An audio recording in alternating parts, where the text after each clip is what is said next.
Hi, Olivia. Thanks for this question.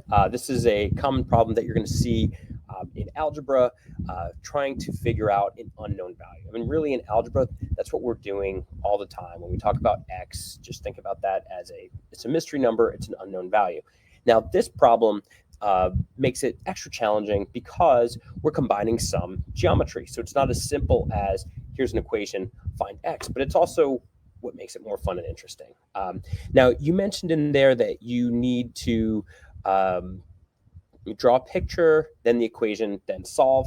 I think that's a great approach because the picture helps us to set up our equation. And let me show you what I mean by that. Okay, so we're dealing with a rectangle here. And they tell us that the length is 2 centimeters more than the width. Okay, so again, we're getting to this algebra where we have a clue. We're not exactly sure what our final answer is going to be, but we'll start sketching out some ideas. Okay, so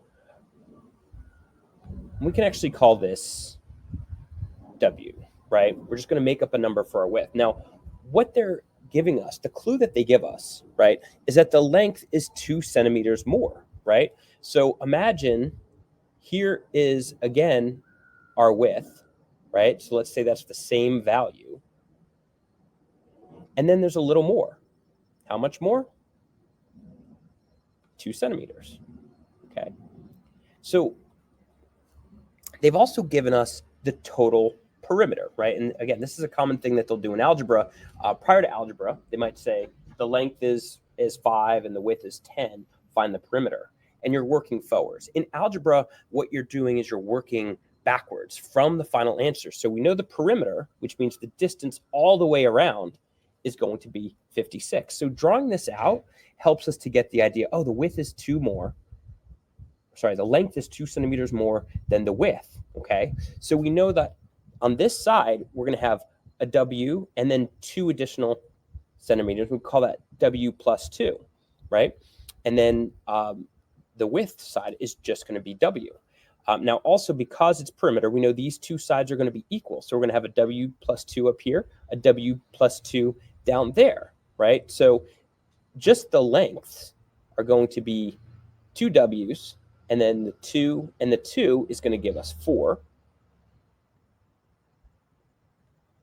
And then we have our 2 widths, this width here and this width there. So imagine what would be the entire distance if you had to go around that rectangle, right? So imagine you're walking around a field, and first you have to travel this distance, W, then you have to travel 2 more, then you have to travel another W, then you have to travel 2 more, and then another W, and then another W. So how many W's did we travel all together? I actually forgot to do the 2's down here. We actually traveled 4 W's, right? This W, this W, this W, and this W, okay? And we can also do that in our equation by combining like terms. 2 W's plus 2 W's is 4 W's. And then we have our 2's. 2 and 2 makes 4. So our total perimeter is going to equal 4W plus 4.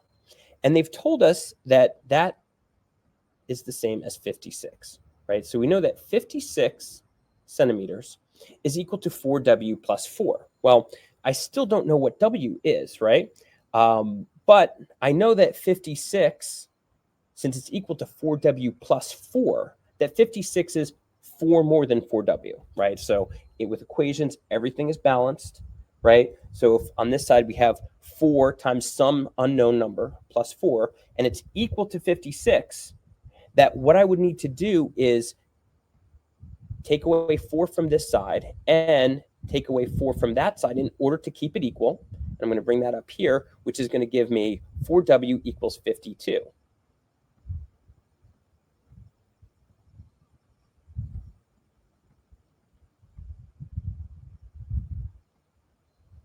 Okay. Now, so if 4 W's, 4 times W is equal to 52, I would have to then, in order to find out what 1 W equals, I need to split this 52 into 4 equal groups, right? Imagine, again, we have a scale, and you have 4 apples on that scale, and the weight is 52 grams or whatever, right? So then you know that each apple is going to be 1/4 of that. right? So I don't know how to do 52 divided by 4 in my head, but I can do 52 divided by 2, because 50 divided by 2 is 25. 2 divided by 1 is 1. So that's going to give me 26, okay? And so I know 2W, right? And this is one way that you can do this in your head. We don't have to divide 4 by 4 all at once. We can do it in 2 pieces. 52 divided by 4 gives me 26. And then 2W, let's just put this notation in here so we show our work. Okay, and then 2W equals 26. So again, I'm going to divide both by 2, and I'm going to end up with W equals half of 26, which is 13.